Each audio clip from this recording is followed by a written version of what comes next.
పాడి కౌశిక్ రెడ్డి ఇవాళ కేటీఆర్ బానిసగా వ్యవహరిస్తా ఉన్నాడు తప్ప ఇవాళ రాష్ట్ర ప్రజలకు పాడి కౌశిక్ రెడ్డి మాటల్ని తెలంగాణ ప్రజలు ఎవరు సీరియస్ గా తీసుకునే పరిస్థితి లేదు. నేను అంటా ఉన్నాను, పాడి కౌశిక్ రెడ్డికి కాంగ్రెస్ పార్టీలో కనీసం టికెట్ ఇవ్వకపోతే పారిపోయి సిగ్గుతో తల ఉంచుకొని బీఆర్ఎస్ పార్టీకి పోయినటువంటి పరిస్థితి.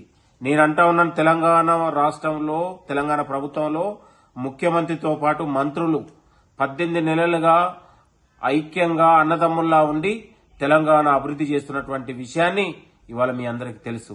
కాబట్టి కేటీఆర్ రాసలీలలు కావచ్చు, కేటీఆర్ అవినీతి చీకటి రహస్యాలను బయటపెట్టి ఇవాళ ఒకవైపు తెలంగాణ ప్రజలందరూ కూడా అతన్ని అరెస్ట్ చేయాలి, అతన్ని శిక్షించాలని ఒకవైపు ప్రజల మద్దతు వస్తుంటే ఇలాంటి పాడి కౌశిక్ రెడ్డి బానిసలు, కేటీఆర్ బానిసలు ఇవాళ తన స్థాయికి మించి మీడియాలో సంచలనాల కోసం, మీడియాలో వార్తల కోసం పాడి కౌశిక్ రెడ్డి పదే పదే ఇలాంటి వ్యవహారశీలుంటే ప్రజలు ఖచ్చితంగా నీకు దేశశుద్ధి తప్పదు, ఖచ్చితంగా ప్రజలు తిరుగుబాటు చేస్తారనే విషయాన్ని కూడా ఈ సందర్భంగా గుర్తు చేస్తా ఉన్నాం.